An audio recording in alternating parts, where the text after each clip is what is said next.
Olá, meu nome é Alexandre Peruzio e hoje comentarei sobre um pequeno escrito de C.H. Mackintosh chamado de Deus em Tudo. Até porque, será que você pode reconhecer Deus em todas as coisas? Imagine que o mundo do Senhor dos Anéis é real e que vivemos na Middle-earth, ou na Terra-média, como preferir. Ou que você é participante de mais uma das idas e vindas para o mundo de Nárnia. Seria incrível, não é? Mas eu peço que ouça com atenção. Muito melhor do que imaginar é viver, e muito melhor do que querer é ter. Saiba que se sua vida se resume a tudo aquilo que está debaixo do sol, ou seja, tudo aquilo que concerne a limitada vida do ser humano, então você é o mais miserável de todos os homens e estará condenado a falar como Salomão.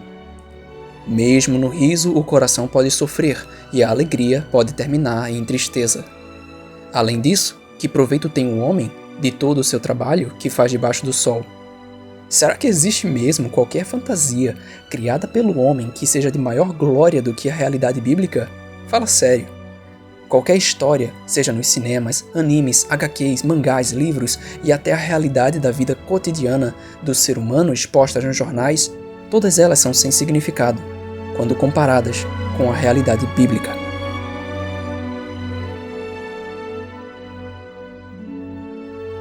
Diversos tipos de pessoas se afeiçoam mais ou menos a diversos tipos de entretenimento e histórias, mas nenhuma delas pode se comparar ao que a Bíblia nos fala, pois ela fala de uma realidade além dos nossos sentidos. Essa é a realidade espiritual e divina. Eu pergunto mais uma vez, será que você pode reconhecer Deus em todas as coisas? Saiba que qualquer atitude sem convicção da fé é definido na Bíblia como pecado, pois tudo que não é de fé é pecado. Ou seja, se você não reconhece a Deus em alguma das esferas de sua vida, você está pecando. Mas vamos deixar de enrolar e começar a ver esse escrito do irmão C.H. Mackintosh, pois ele começa falando assim: nada ajuda tanto o cristão a suportar as provações do seu caminho como o hábito de ver Deus em tudo. Não há circunstância, seja ela tão trivial ou tão comum, que não possa ser considerada um mensageiro de Deus, se apenas o ouvido for circuncidado para ouvir e a mente espiritual para entender a mensagem. Se perdermos de vista essa valiosa verdade, a vida, pelo menos em muitos casos, será apenas uma desinteressante monotonia, apresentando nada além das circunstâncias mais comuns. Por outro lado, se pudéssemos lembrar, ao começarmos cada dia em nosso curso, que a mão de nosso Pai pode ser traçada em todas as cenas, se pudéssemos ver nas menores, bem como nas mais importantes circunstâncias, vestígios da presença divina, quão cheio de profundo interesse seria a história de cada dia. Agora você entende o que quero dizer? Sem Deus, nada faz sentido. Por que existimos? Para onde vamos? Quem somos e para que vivemos? Nenhuma dessas perguntas poderá ser respondida excluindo aquele que é, sempre foi e sempre será. Esse é o verdadeiro Deus e a vida eterna, Jesus Cristo. Pois nós temos a Deus e o seu Filho, o Senhor Jesus Cristo. Dessa forma devemos apreciar o agir de Deus em simplicidade e glória de cada dia. O livro de Jonas ilustra essa verdade de maneira muito marcante. Lá aprendemos o que tanto precisamos lembrar: que não há nada comum para o cristão. Tudo é extraordinário. As coisas mais comuns, as circunstâncias mais simples, exibem, na história de Jonas, as evidências de uma interferência especial. Para ver esse recurso instrutivo, não é necessário entrar na exposição detalhada do livro de Jonas.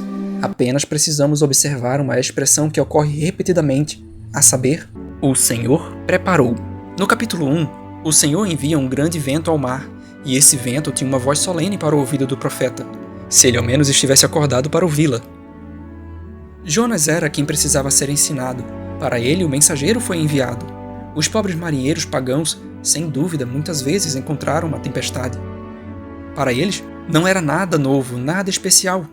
Nada além do que recaía sobre o comum dos marinheiros. No entanto, foi especial e extraordinário para um indivíduo a bordo, embora esse estivesse dormindo nas laterais do navio. Em vão, os marinheiros procuraram neutralizar a tempestade. Nada valeria até que a mensagem do Senhor chegasse aos ouvidos daquele a quem foi enviada. Mackintosh continua a detalhar outras situações em que o profeta Jonas recebeu um tratamento individual e especial de Deus, pois o cristão nunca pode se encontrar em uma posição em que a voz de seu pai não possa alcançar seu ouvido, ou a mão de seu pai encontre a sua visão. Pois sua voz pode ser ouvida, sua mão vista em tudo. Ele é levado a novas circunstâncias, mas não está fora do alcance do mensageiro de Deus.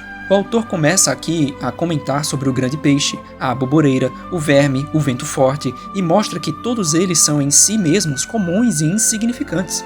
Porém, quando somos levados a ver pela fé, além da simples e pobre perspectiva humana, encontramos que Deus está em tudo, pois, assim como o autor disse, o Senhor preparou. Seguindo Jonas um pouco mais adiante, ele foi lançado ao mar, e o Senhor preparou um grande peixe. Aqui também vemos que não há nada comum para o Filho de Deus. Um grande peixe não era incomum. Há muitos desses no mar. Todavia, o Senhor preparou um para Jonas, a fim de que pudesse ser o mensageiro de Deus para sua alma. Novamente, no capítulo 4, encontramos o profeta sentado no lado leste da cidade de Nínive, em mau humor e impaciência, triste porque a cidade não havia sido derrubada e suplicando ao Senhor que tirasse a sua vida. Ele parecia ter esquecido a lição aprendida durante sua estadia de 3 dias nas profundezas e, portanto, precisava de uma nova mensagem de Deus. E o Senhor preparou uma aboboreira. Isso é muito instrutivo. Certamente não havia nada de incomum nas meras circunstâncias de uma aboboreira. Outros homens podem ver 1000 aboboreiras e, além disso, podem sentar-se à sua sombra e, no entanto, não verão nada de extraordinário nelas. Mas a aboboreira de Jonas exibia traços da mão de Deus e forma um elo importante na cadeia de circunstâncias pelas quais, de acordo com o desígnio de Deus, o profeta estava passando. A aboboreira agora, como o grande peixe antes, embora muito diferente em sua espécie, era um mensageiro de Deus para sua alma. Existem momentos na leitura em que o autor prepara um terreno para um arremate, uma forma sucinta que chega a quase ser um provérbio, e é isso que ocorre nesse trecho a seguir. Então Jonas ficou extremamente feliz com a aboboreira. Ele já havia desejado morrer, mas o seu desejo era mais um resultado de impaciência e desgosto do que o santo desejo de partir e descansar para sempre. Foi a dor do presente e não a felicidade do futuro que o fez desejar partir. Consegue ver como, de forma clara e breve, ele consegue matar a charada da condição de insatisfação de Jonas? Ele continua a dizer: frequentemente, esse é o caso. Frequentemente, estamos ansiosos para fugir da pressão atual, mas se a pressão fosse removida, o desejo cessaria. Se ansiássemos pela vinda de Jesus e pela glória de sua bendita presença, as circunstâncias não fariam diferença, ou seja, sejam elas difíceis ou fáceis, sejam elas boas ou más, nós desejamos ainda assim o Senhor. Devemos então desejar ardentemente nos afastar das circunstâncias de facilidade e sol, como também daquelas de pressão e tristeza. Jonas, enquanto estava sentado à sombra da aboboreira, não pensou em partir. E o próprio fato de estar excessivamente feliz com a aboboreira provou o quanto que ele precisava daquele mensageiro especial do Senhor. Serviu para manifestar a verdadeira condição de sua alma, quando ele pronunciou as palavras: "Tira, peço-te, minha vida de mim, pois é melhor para mim morrer do que viver." Que dramático ele, não? O Senhor pode fazer até de uma aboboreira o instrumento para desenvolver os segredos do coração humano.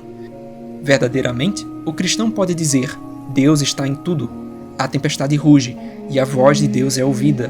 Uma aboboreira brota em silêncio, e a mão de Deus é vista. No entanto, a aboboreira era apenas um elo na corrente, pois Deus preparou um verme. E esse verme, por mais insignificante que fosse quando visto à luz de um instrumento, era, no entanto, tanto o agente divino quanto o grande vento ou o grande peixe. Um verme, quando usado por Deus, pode fazer maravilhas.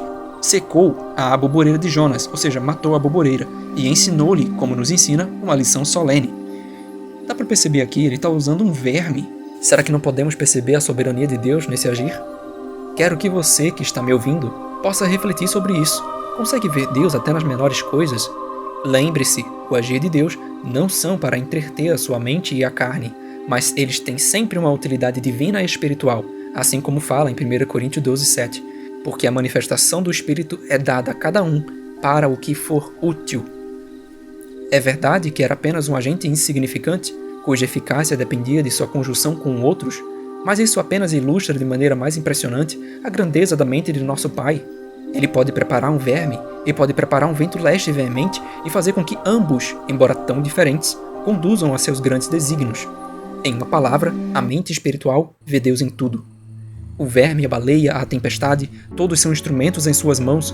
Os agentes mais insignificantes, assim como os mais esplêndidos, promovem os seus fins.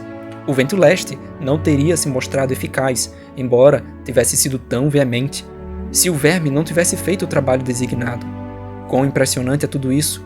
Quem teria pensado que um verme e um vento leste seriam agentes conjuntos na realização da obra de Deus? No entanto, assim foi.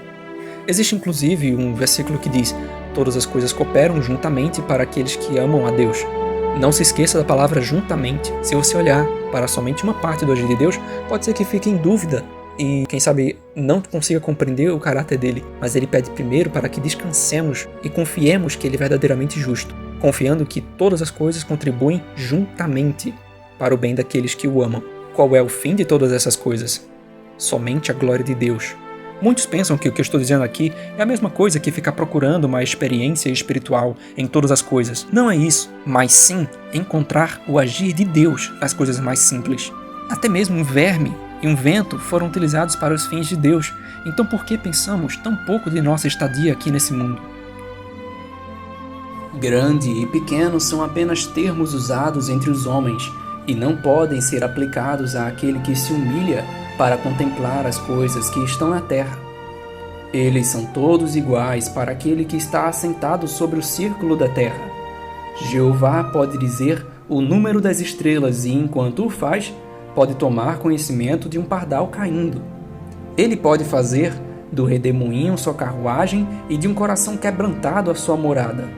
Nada é grande ou pequeno com Deus. O crente, portanto, não deve considerar nada como comum, pois Deus está em tudo. É verdade que ele pode ter que passar pelas mesmas circunstâncias, enfrentar as mesmas provações, enfrentar os mesmos reveses que os outros homens, mas ele não deve enfrentá-los com base no mesmo princípio, nem transmitem o mesmo relatório ao seu ouvido. Ele deve ouvir a voz de Deus e atender a sua mensagem nas ocorrências mais triviais, bem como nas mais importantes do dia. A desobediência de uma criança ou a perda de uma propriedade, a desonestidade de um servo ou a morte de um amigo, devem ser todas consideradas como mensageiros divinos para sua alma. Assim também, quando olhamos ao nosso redor no mundo, Deus está em tudo. A derrubada de tronos, a queda de impérios, a fome, a pestilência e todos os eventos que ocorrem entre as nações exibem traços da mão de Deus e proferem uma voz para o ouvido do homem. Esse pequeno trecho aqui do Mackintosh me lembra da passagem de Daniel que fala que Deus é quem tira reis e coloca reis, o que é uma passagem muito boa para se refletir e entender que os movimentos políticos desse mundo também não estão fora do agir de Deus soberano. Então devemos descansar e saber que ele também está agindo nessas esferas. O diabo tentará roubar do cristão a verdadeira doçura desse pensamento. Ele o tentará a pensar que, pelo menos, as circunstâncias comuns da vida cotidiana não exibem nada de extraordinário, mas apenas o que acontece com os outros homens. Não somente isso, eu penso, O diabo não somente quer que pareçamos com os outros homens, mas ele faz uma coisa contraditória, é claro, Porque o diabo só consegue deturpar a verdade. Ele entrega para nós a ideia de que cada um de nós tem uma verdade. Só que quando faz isso, toda a verdade se desfaz. Não faz sentido existir uma verdade para cada um. Por acaso a escravidão, de alguma forma, em alguma sociedade, poderia ser correto? Não, de forma nenhuma, pois Deus definiu essas coisas e nós temos essa sensação de que existem coisas que não podem ser negociáveis. Nossa sensação é falha. Por mais que ela tenha sua verdade, Deus não se limita a algumas coisas, mas sobre tudo Deus tem opinião. E Deus vai mostrar que é o que ele pensa que permanecerá. O autor continua a dizer: não devemos ceder a ele nisso. Devemos começar o nosso curso todas as manhãs com essa verdade vividamente impressa em nossa mente. Deus está em tudo. O sol que rola pelos céus em esplêndido brilho e o verme que rasteja ao longo do caminho foram ambos igualmente preparados por Deus e, além disso, poderiam ambos cooperar no desenvolvimento de seus desígnios insondáveis. Gostaria de observar, em conclusão, que o único que andou na lembrança permanente da preciosa e importante verdade acima foi o nosso abençoado Mestre. Ele viu a mão do Pai e ouviu a voz do Pai em tudo, Isso aparece preeminentemente na estação da mais profunda tristeza. Ele saiu do jardim do Getsemane com aquelas palavras memoráveis: "Não beberei o cálice que meu pai me deu?", reconhecendo assim da maneira mais plena que Deus está em tudo. Esse é um escrito de C.H. Mackintosh, e eu creio que não existe uma versão oficial para o português. Eu mesmo traduzi e coloquei na aba da comunidade do meu canal. Porém, se eu encontrar uma versão oficial, eu colocarei também na descrição, junto com a versão em inglês. O meu objetivo com o vídeo é que você se aproxime mais de Deus em Cristo e na leitura da palavra e na valorização dos dons que Deus deu a cada um, e dessa forma possa viver nesse mundo de trevas, sendo luz e amando uns aos outros. Tudo isso porque Deus nos ama. O amor é a força motriz de todas as coisas, e no fim das contas, ele sairá vitorioso. Porque Deus é amor. Que Deus proteja vocês, que Deus guie vocês na verdade, e até a próxima.